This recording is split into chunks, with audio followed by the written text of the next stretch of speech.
আসসালামু আলাইকুম সবাইকে স্বাগত জানাচ্ছি আমাদের আজকের ক্লাসে। আজকে আমরা আলোচনা করতে চাই অক্সাজোলিডিনলস নিয়ে। অক্সাজোলিডিনলস এরা আসলে কারা? সহজভাবে বলি, আমাদের যে অ্যান্টিবায়োটিকগুলো আছে এদের মধ্যে আমাদের কিছু প্রোটিন সিনথেসিস ইনহিবিটর আছে, রাইট? Protein synthesis inhibitor. এখন প্রোটিন সিনথেসিস ইনহিবিটরগুলা এটাকে কিন্তু আমরা আসলে দুইটা গ্রুপে পাই। একটা পাই 30S রাইবোজোমের উপর যারা কাজ করে, আর একটা হচ্ছে যারা 50S রাইবোজোমাল সাব ইউনিটের এগেনস্টে যারা কাজ করে। সো এই যে আমাদের অক্সাজোলিডিনলস যারা আছে এরা আসলে 50S রাইবোজোমাল সাব ইউনিটের উপরে আসলে বেসিক্যালি ফাংশন করে। এই গ্রুপের মধ্যে আমাদের কী কী ড্রাগ আছে? আমাদের দুইটা ড্রাগের নাম আমরা আলোচনা করি। একটা হচ্ছে লিনেজলিড, একটা হলো লিনেজলিড, আর একটা হচ্ছে আমাদের টেডিজলিড। সো আমাদের এই গ্রুপে যে লিনেজলিড বা টেডিজলিড এরা প্রত্যেকেই আমরা আসলে এইভাবে বলতে পারি যে তারা মোস্টলি আসলে গ্রাম পজিটিভ যে অর্গানিজম তাদের এগেনস্ট আসলে ফাংশন করে, বা তাদের আমরা আসলে দেখি যে coverage basically gram positive coverage. So দেখা যাচ্ছে যে আমাদের যে গ্রাম পজিটিভ যে কক্কাই, গ্রাম পজিটিভ কক্কাই, গ্রাম positive roads, gram positive anaerobic যে ব্যাকটেরিয়াগুলো আছে, মোটা দাগে সবার এগেনস্টে তারা ফাংশন করতে পারে। They have no role against gram negative bacteria. Linezolid বা টেডিজলিড গ্রাম নেগেটিভ ব্যাকটেরিয়ার এগেনস্টে খুব বেশি একটা রেসপন্স করতে পারে না, but gram positive organism cocci হোক, রডস হোক, অ্যানারোবিক হোক, they can work very well, সেখানে খুব ভালো কভারেজ আমরা পাই। সো দেখা যাচ্ছে গ্রাম পজিটিভ কক্কাই, এখানে দেখা যাচ্ছে এটা স্টেফাইলোকক্কাই হোক অথবা স্ট্রেপ্টোকক্কাই হোক, স্ট্রেপ্টোকক্কাই হোক বা এন্টেরোকক্কাই, বা এন্টেরোকক্কাই, তাহলে স্টেফাইলোকক্কাই বা স্ট্রেপ্টোকক্কাই, এন্টেরোকক্কাই, মোটা দাগে প্রত্যেকের এগেনস্টেই তারা খুব ভালো রেসপন্স আমরা আসলে হতে দেখি। এখানে একটা ইন্টারেস্টিং ব্যাপার বলি, লিনেজলিড অ্যাকচুয়ালি একটা ব্যাকটেরিওস্ট্যাটিক এজেন্ট। এটা অ্যাকচুয়ালি ব্যাকটেরিও স্ট্যাটিক এজেন্ট। তাহলে এরা সরাসরি ব্যাকটেরিয়াকে কিল করতে পারে না, সরাসরি ব্যাকটেরিয়াকে মারতে পারে না, বাট এটা যেটা করতে পারে সেটা হচ্ছে ব্যাকটেরিয়ার যে গ্রোথ সেটাকে হল্ট করে দিতে পারে। ব্যাকটেরিয়ার যে ডিভিশন হচ্ছিল একটা সেল থেকে দুইটা সেল, দুইটা থেকে চারটা সেলে, যে বাইনারি ফিশন থেকে যে তারা রেপ্লিকেট করতেছিল, এই ব্যাপারটাকে তারা স্লো করে দেয় বা এটাকে তারা বন্ধ করতে পারে। সো ওখান থেকে ব্যাকটেরিয়া পপুলেশন আলটিমেটলি আর ফার্দার গ্রো না করলে ওটা একাকে মরে গেলে খেলা শেষ। সো এটা হচ্ছে বেসিক্যালি ব্যাকটেরিওস্ট্যাটিক। কিন্তু স্ট্রেপ্টোকক্কাই, এখানে লিনেজলিড আমরা দেখি ব্যাকটেরিসাইডাল, এখানে এসে তারা ব্যাকটেরিসাইডাল রেসপন্স দেখায়। তাহলে স্ট্রেপ্টোকক্কাই তাদের এগেনস্টে লিনেজলিড ব্যাকটেরিসাইডাল, বাকি সবার ক্ষেত্রে এভারেজ আমরা আসলে ব্যাকটেরিওস্ট্যাটিক রোল আসলে প্লে করতে দেখি। গ্রাম পজিটিভ কক্কাইয়ের কিছু কথা বললাম, গ্রাম পজিটিভ রডস নিয়ে একটু বলি। গ্রাম পজিটিভ অনেক রকম রডস আছে, যেমন করাইনেব্যাক্টার ডিপথেরিয়া, হ্যাঁ, বা লিস্টেরিয়া মোনোসাইটোজেন্স, লিস্টেরিয়া বা নোকার্ডিয়া অ্যাস্টেরয়েডস, হ্যাঁ, এরকম আমাদের কিছু গ্রাম পজিটিভ অর্গানিজম আছে। করাইনোব্যাক্টার, লিস্টেরিয়া, নোকার্ডিয়া, এগুলোতে যদি ইনফেকশন হয় সেখানেও আমরা দেখি লিনেজলিড খুব ভালো কাজ করে। তাহলে আমাদের গ্রাম পজিটিভ কক্কায়, গ্রাম পজিটিভ রডস বা ইনফ্যাক্ট অ্যানারোবিক যে কোনো গ্রাম পজিটিভ ইনফেকশন, সেখানে লিনেজলিড খুব ভালো কাজ করে। On top of that Mycobacterium tuberculosis, সেখানেও আমরা দেখি যে লিনেজলিড খুব ভালো কাজ করে। এই জন্য লিনেজলিডকে মাইকোব্যাকটেরিয়াম টিউবারকুলোসিসের ট্রিটমেন্টে সেকেন্ড লাইন এজেন্ট হিসেবে আমরা আসলে এটাকে কনসিডার করে থাকি। তাহলে কোনো একটা পেশেন্টকে আমরা আসলে লিনেজলিড কখন দিয়ে থাকি? এই গ্রাম পজিটিভ কোনো একটা কিছুতে যদি আসলে ইনফেকশন হয় সেখানে আমরা কনসিডার করি। তাহলে দেখা যাচ্ছে কমনলি কি হয়, skin and soft tissue infection. Normally skin and soft tissue infection এগুলো কিন্তু মোস্ট অফ দ্য টাইম আমাদের স্কিনের যে নর্মাল ফ্লোরা সেগুলো দিয়েই হচ্ছে। কাদেরকে দিয়ে হয়? স্টেফিলোককাস অরিয়াস, স্টেফিলোককাস এপিডার্মাইডিস, এগুলো দিয়েই সাধারণত skin and soft tissue infection সবচেয়ে বেশি হয়ে থাকে। এবং এইখানে আমরা সেটা কমপ্লিকেটেড কেস হোক বা আনকমপ্লিকেটেড হোক, অথবা আনকমপ্লিকেটেড হোক, বোথ কেস আমরা আসলে লিনেজলিড আসলে দিতে পারি। তাহলে skin and soft tissue infection আমরা দিতে পারছি। আরেকটা দেখা যাচ্ছে নিউমোনিয়া। এখন নিউমোনিয়া নিয়ে আমরা বলি, নিউমোনিয়ার সবচেয়ে কমন কারণ কি? স্ট্রেপ্টোকক্কাস নিউমোনিয়া, তাই না? নিউমোনিয়ার আরও কিছু কমন কারণ আমরা পাই, সেখানে স্টেফিলোককাস অরিয়াসের নামও আসবে, যেগুলো গ্রাম পজিটিভ। আবার গ্রাম নেগেটিভ অর্গানিজম দিয়েও কিন্তু নিউমোনিয়া হতে পারে, যেমন ক্লেবশিয়েলা নিউমোনিয়া, হেমোফাইলাস, ইনফ্লুয়েঞ্জা। সো এইগুলো আবার দেখা যাচ্ছে গ্রাম নেগেটিভ অর্গানিজম। গ্রাম নেগেটিভের হিসাবটা বাদ, বাট গ্রাম পজিটিভ যদি কনসিডার করি, নিউমোনিয়া যদি গ্রাম পজিটিভ অর্গানিজম দিয়ে হয় সেখানেও আমরা লিনাজোলিড দিতে পারি। এখন এই নিউমোনিয়াটা কমিউনিটি অ্যাকোয়ার্ড হোক, কমিউনিটি অ্যাকোয়ার্ড হোক অথবা হসপিটাল অ্যাকোয়ার্ড হোক, অথবা হসপিটাল অ্যাকোয়ার্ড হোক, দুইটা জায়গাতে আসলে দেওয়া যেতে পারে। আচ্ছা, হসপিটাল অ্যাকোয়ার্ড নিউমোনিয়ার কথাটা কেন আসলো? আমাদের যে নিউমোনিয়া আমরা আসলে পেশেন্টের হতে দেখি, এটা মোটা দাগে দুই রকম আলোচনা আসে। প্যাথোলজি পড়ার সময় আমরা দেখব যে একটা হচ্ছে কমিউনিটি অ্যাকোয়ার্ড নিউমোনিয়া, একটা লোক বাসায় আছে, রাস্তাঘাটে ঘুরে বেড়ায়, এরকম একটা লোকের নিউমোনিয়া হয়ে গেছে, this is community acquired pneumonia. Commonly community acquired নিউমোনিয়াটাই সবচেয়ে ফ্রিকোয়েন্টলি দেখা যায়, এবং কমিউনিটি অ্যাকোয়ার্ড নিউমোনিয়ার সবচেয়ে কমন রিজনগুলোর মধ্যে এক নাম্বার আসলে আসবে স্ট্রেপ্টোকক্কাস নিউমোনিয়া। আর হসপিটাল অ্যাকোয়ার্ড নিউমোনিয়া, এটাকে অনেকগুলো নাম আছে। একটা হচ্ছে নসোকোমিয়াল ইনফেকশন বা নসোকোমিয়াল নিউমোনিয়া, বা অনেক সময় এখন এটাকে হেলথ কেয়ার অ্যাসোসিয়েটেড নিউমোনিয়াও বলা হয়, health care associated pneumonia. So এটা দেখা যাচ্ছে একটা পেশেন্ট হসপিটালে ভর্তি হয়েছে, ভর্তি হওয়ার 48 ঘন্টা পরে তার নিউমোনিয়া ডেভেলপ করে গেছে।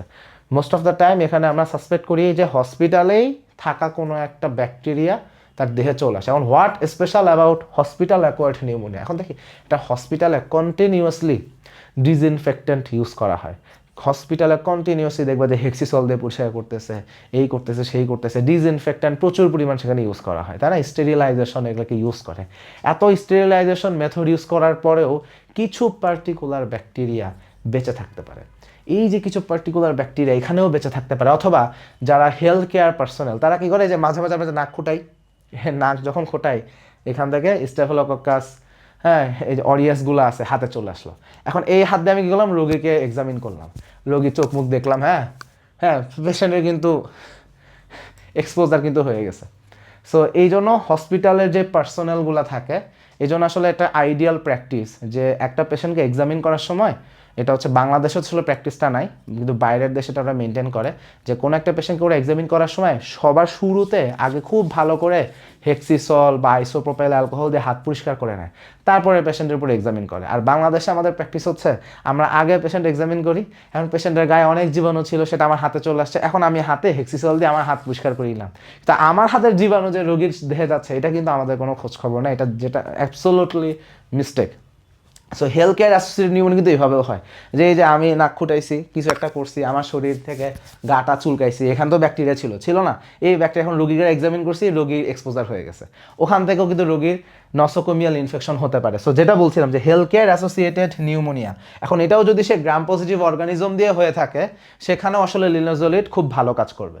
তাহলে skin and soft tissue infection, pneumonia, অথবা এই যে নোকার্ডিয়া অ্যাস্টেরয়েডস দি ইনফেকশন, নোকার্ডিয়া দি ইনফেকশন বা লিস্টেরিয়া মোনোসাইটোজেন্স দি ইনফেকশন।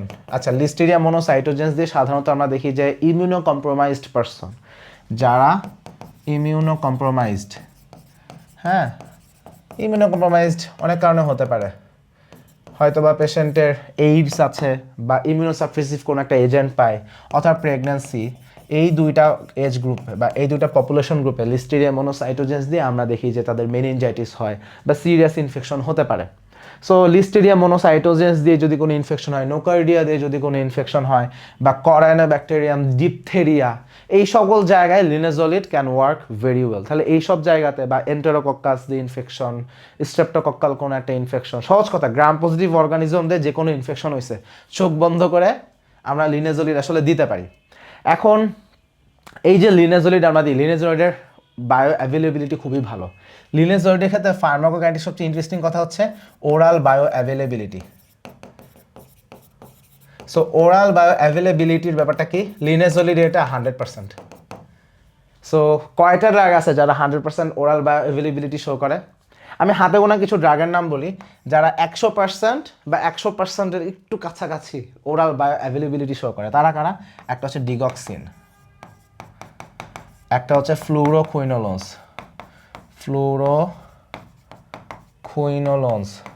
সো এরা 100% বা near 100% oral bio availability show করে। বাট আমাদের লিনাজোলিড হচ্ছে একটা ইউনিক ড্রাগ যেটার ওরাল বায়ো অ্যাভেলেবিলিটি 100%। এই জন্য লিনেজোলিড আসলে ওরাল রুটেও আমরা খুব ফ্রিকোয়েন্টলি দিই সিরিয়াস সেটিংসে। আইভি রুটের ফর্মুলেশনও পাওয়া যায়, বাংলাদেশে একটা দুইটা কোম্পানি আইভি বানায়, বাট মেজরিটি সবাই ওরাল ড্রাগস বানায়। সো ওরাল রুটে দিই আর আইভি রুটে দিই। বায়ো অ্যাভেলেবিলিটি আলটিমেটলি আমার 100% ওরাল রুটেই চলে আসে। নর্মাল যে আমাদের টিপিক্যাল ডোজিং প্যাটার্ন, আমাদের আসলে রিকমেন্ডেড ডোজ কোনটা? রিকমেন্ডেড ডোজ হচ্ছে 600 মিলিগ্রাম টুয়াইস ডেইলি। অবশ্য বাংলাদেশে 400 মিলিগ্রাম ট্যাবলেটও পাওয়া যায়, বাংলাদেশে 400 মিলিগ্রাম ট্যাবলেটও পাওয়া যায়, বাট ক্যাটজাংয়ে যেটা বলছে ওরা রিকমেন্ডেড ডোজ দিছে 600 মিলিগ্রাম টুয়াইস ডেইলি। আমি আইভি রুটে দিই, ওরাল রুটে দিই, যেমনি দিই ডোজ সেম, যেহেতু ওরাল অ্যাভেলেবিলিটি 100%, সো আইভি আর ওরাল সেম হবে, এটাই স্বাভাবিক। সো রিকমেন্ডেড ডোজ হচ্ছে 600 মিলিগ্রাম টুয়াইস ডেইলি। বাংলাদেশে 400 মিলিগ্রাম ট্যাবলেটও অ্যাভেলেবল, 600 মিলিগ্রাম ট্যাবলেটও বাংলাদেশে অ্যাভেলেবল। আর আইভি রুটে যেটা বাংলাদেশে পাওয়া যায় সেটাও 600 মিলিগ্রাম। তাহলে এটা নিয়ম হচ্ছে টুয়াইস ডেইলি। এই জায়গাটাতে টিডেজোলিড নিয়ে একটু বলি। টেডিজোলিডের ক্ষেত্রে সিগনিফিক্যান্ট ইমপ্রুভমেন্ট হচ্ছে এটা সিঙ্গেল ডোজ দিলেই হয়, সিঙ্গেল ডোজ। হ্যাঁ, 200 মিলিগ্রাম একটা সিঙ্গেল ডোজ দিলে, এখানে ডাবল ডোজ দরকার হয় না, টুয়াইস ডেইলি ডোজ দরকার নাই। কেন?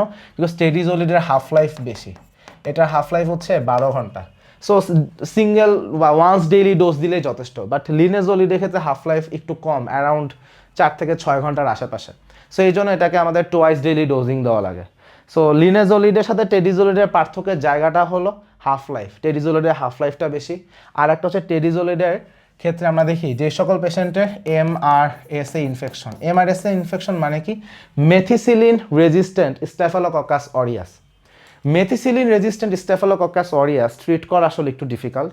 সো এইখানে টেডিজোলিড খুব ভালো রেসপন্স করে। টেডিজোলিড এইটা MRSA কভারেজটা দেয়। সো এইটা হচ্ছে লিনেজোলিড থেকে একটু বেটার পারফর্ম করতে পারে, এই জন্য এটা টেডিজোলিডের একটা বৈশিষ্ট্য। বাট এর বাইরে আরও কিছু পার্থক্য আছে, এক এক করে আসি। আচ্ছা, তাহলে ডোজিং, রেগুলার ফ্রিকোয়েন্ট ডোজিং আমাদের এটা, তাহলে আমরা 600 মিলিগ্রাম টুয়াইস ডেইলি আমরা আসলে দিতে পারি। আচ্ছা, এখন লিনেজোলিডের বায়ো অ্যাভেলেবিলিটি ভালো, আমরা ড্রাগটা নিলাম, ড্রাগটা কাজ করলো, কীভাবে কাজ করে সেটাও আমাদের কাছে, এখন ড্রাগটা বের হয় কীভাবে। সো নর্মালি যেটা হয়, ড্রাগটা হচ্ছে ফার্স্টে আমরা মেটাবোলাইজ হতে দেখি। ড্রাগটা আমাদের বডিতে প্রথমে মেটাবোলাইজড হবে, মেটাবোলাইজড হয়ে দেন ড্রাগটা এক্সক্রিটেড হয়ে যায়, দেন ড্রাগটা আমরা আসলে এক্সক্রিটেড হইতে দেখি। এখন আমাদের ড্রাগের সাইড ইফেক্টসগুলো একটু জানা দরকার। নর্মালি লিনেজোলিড আসলে একটা ওয়েল টলারেটেড ড্রাগ, সত্যি কথা বলতে এটা একটা ওয়েল টলারেটেড ড্রাগ, কিন্তু এটার সাইড ইফেক্টগুলো আমরা কমনলি তখনই হতে দেখি যখন এটা একটু লঙ্গার ডিউরেশন ধরে দেওয়া হয়। তাছাড়া একটা পেশেন্টকে হয়তো 1 সপ্তাহের বেশি সময় ধরে দিচ্ছি, 7 দিন 10 দিন 14 দিন হয়ে গেছে, লঙ্গার ডিউরেশন যদি হয় সেখানে আমরা আসলে সাইড ইফেক্টসগুলো নর্মালি হতে দেখি। সো বেসিক্যালি কী কী সাইড ইফেক্ট পাই? সাইড ইফেক্টগুলোকে আমরা আসলে দেখি, একটা হচ্ছে হেমাটোলজিক্যাল, কিছু সাইড ইফেক্ট দেখি হেমাটোলজিক্যাল, কিছু সাইড ইফেক্ট দেখি নিউরোপ্যাথি রিলেটেড, কিছু সাইড ইফেক্ট আমরা দেখি নিউরোপ্যাথি রিলেটেড। সো হেমাটোলজিক্যাল নিয়ে বলি, কমন যে সাইড ইফেক্ট সেটা হচ্ছে আমরা দেখি যে থ্রম্বোসাইটোপেনিয়া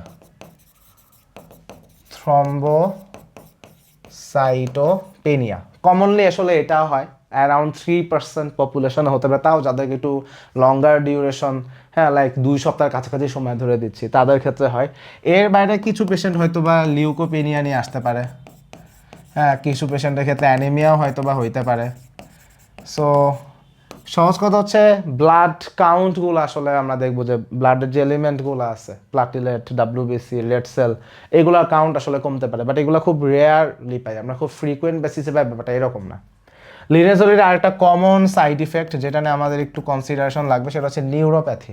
নিউরোপ্যাথি কীরকম? এখানে আমরা দেখি পেশেন্টের পেরিফেরাল নিউরোপ্যাথি হতে পারে, এখানে আমরা দেখি পেশেন্টের পেরিফেরাল নিউরোপ্যাথি হতে পারে। অনেক পেশেন্টের ক্ষেত্রে আমরা অপটিক নার্ভ রিলেটেড প্রবলেমগুলো আসলে অ্যারাইজ করতে দেখতে পারি, অপটিক নিউরাইটিস, অপটিক নিউরাইটিস আমরা আসলে ডেভেলপ হইতে দেখতে পাই। এটা আসলে রিজন আছে, সেটা কি? আমাদের যে মাইটোকন্ড্রিয়া আছে, মাইটোকন্ড্রিয়ার আমরা দেখি যে কিছু পার্টিকুলার প্রোটিন আছে, সেই মাইটোকন্ড্রিয়াল প্রোটিন সিনথেসিস আসলে ইনহিবিটেড হয়। আমরা দেখি যে আমাদের সেলে যে মাইটোকন্ড্রিয়া আছে, আমরা দেখি যে মাইটোকন্ড্রিয়াল প্রোটিন সিনথেসিস এইটা যখন ইনহিবিটেড হয় তখন পেশেন্টের এই পেরিফেরাল নিউরোপ্যাথি বা অপটিক নিউরাইটিস এইগুলো আসলে তখন তারা আসলে ডেভেলপ করে। So this is the reason behind it. তাহলে হেমাটোলজিক্যাল কিছু প্রবলেম আমরা দেখি, আর নর্মালি আমরা এই পেরিফেরাল নিউরোপ্যাথি বা অপটিক নিউরাইটিস এইগুলো আসলে পেশেন্টের এখানে ডেভেলপ হইতে দেখতে পারি। সো কমনলি আমরা আসলে এই সাইড ইফেক্টসগুলাই আসলে দেখি। এর বাইরে আমাদের টেরিজোলিড নিয়ে আমরা একটু কথা বলতে পারি। সো টেরিজোলিডের ক্ষেত্রে আমাদের ব্যাপারটা হচ্ছে লিনেজোলিড থেকে এটা একটু বেটার। কিভাবে এটা বেটার? মেকানিজম কিন্তু সবারই এক, তো বেটার হচ্ছে এটার হাফ লাইফ বেশি। এটার হাফ লাইফ হচ্ছে 12 ঘন্টা। সো সিঙ্গেল ডোজ, হ্যাঁ, ওয়ান্স ডেইলি ডোজ দিলেই হয়। হ্যাঁ, আমরা ওয়ান্স ডেইলি ডোজ দিতে পারি, হ্যাঁ, 200 মিলিগ্রাম। আবার একটা হচ্ছে এমআরএসএ, মেথিসিলিন রেজিস্ট্যান্ট স্টেফালোককাস অরিয়াস, সেইখানে এদেরকে আমরা দিতে পারি, বেটার কভারেজ আসলে আসছে। আর একটা হচ্ছে সাইড ইফেক্ট। সো দেখা যাচ্ছে সিমিলার সাইড ইফেক্ট এখানে হবে যে না তা না, কিন্তু সাইড ইফেক্ট হওয়ার প্রবাবিলিটি অনেক কমে যায়। দেখা যাচ্ছে যেখানে 3% পেশেন্টে আমি থ্রম্বোসাইটোপিনিয়া পাচ্ছি, সেখানে থ্রম্বোসাইটোপিনিয়া হলেও আর অনেক অল্প সংখ্যক পেশেন্ট হবে। সো ফিউয়ার সাইড ইফেক্ট, আমরা অনেক অল্প সংখ্যক পেশেন্টের সাইড ইফেক্টসগুলো দেখি। সো এই দিক থেকে টেরিজলিডটা আসলে একটু বেটার ড্রাগ। সো এই হচ্ছে মোটা থেকে আলোচনা। আমাদের লিনেজলিড একটা সুবিধা হচ্ছে এখানে ক্রস রেজিস্ট্যান্সের ব্যাপারটা ওইভাবে আমরা পাই না, যে লিনেজলিড রেজিস্ট্যান্ট হলে অন্য কোনো ড্রাগের সাথে ক্রস রেজিস্ট্যান্স হয় না। যেমন আমরা ফ্লুরোকুইনোলন্স বলি বা অ্যান্টিটিবি মেডিকেশন বলি বা পেনিসিলিন বলি, এসব জায়গায় রেজিস্ট্যান্স হলে ক্রস রেজিস্ট্যান্ট হয়। যেমন একটা বেটা ল্যাকটাম ড্রাগের রেজিস্ট্যান্ট হলে যত বেটা ল্যাকটাম ড্রাগ আছে প্রায় সবার প্রতি রেজিস্ট্যান্স চলে আসে। আবার দেখা যাচ্ছে যে একটা অ্যান্টিটিবি মেডিকেশনে যদি আমরা রেজিস্ট্যান্স দেখি, অনেক জায়গায় এরকম ক্রস রেজিস্ট্যান্স হইতে দেখি, যেমন আইসোনিয়াজাইডের সাথে পাইরাজিনামাইডের কিছু জায়গায়, সব জায়গায় না, কিছু জায়গায় ক্রস রেজিস্ট্যান্স হয়। সো এরকম ক্রস রেজিস্ট্যান্স আমাদের জন্য একটা ইস্যু। বাট লিনেজলিডের রেজিস্ট্যান্স হলে ক্রস রেজিস্ট্যান্স নর্মালি আমরা আসলে হইতে দেখি না। সো সব দিক থেকে লিনেজলিড আসলে মাচ মোর বেটার একটা ড্রাগ। আমি বলবো এটা সেফটি প্রোফাইলও অ্যাকচুয়ালি খুব ভালো, এবং this drug works very well. আমাদের রিয়েল যে day to day life practice, সেখানে আমরা লিনেজলিড আমরা ফ্রিকোয়েন্টলি দিই। বিশেষ করে আমরা skin and soft tissue infection, সেখানেই সবচেয়ে বেশি দিয়ে থাকি। নিউমোনিয়া যেটা আনরিজলভিং, অন্য একটা ড্রাগ দিচ্ছি কাজ হচ্ছে না, এরকম জায়গাতেও আমরা লিনেজলিড কনসিডার করি। আইভি রুট, ওরাল রুট, দুইটা রুটেই আমরা আসলে দিতে পারি। হসপিটালে সাধারণত আইভি রুটে ড্রাগ ইউজ করা হয় হসপিটালে ভর্তি পেশেন্ট, আর যাদেরকে আমরা আউটডোর বেসিসে ট্রিটমেন্ট দিই সেখানে সাধারণত ওরাল রুটে আমরা আসলে ট্রিটমেন্ট দিয়ে থাকি। সো লিনেজলিড নিয়ে এই ছিল মোটামুটি আমাদের আলোচনা। সবাইকে অসংখ্য ধন্যবাদ।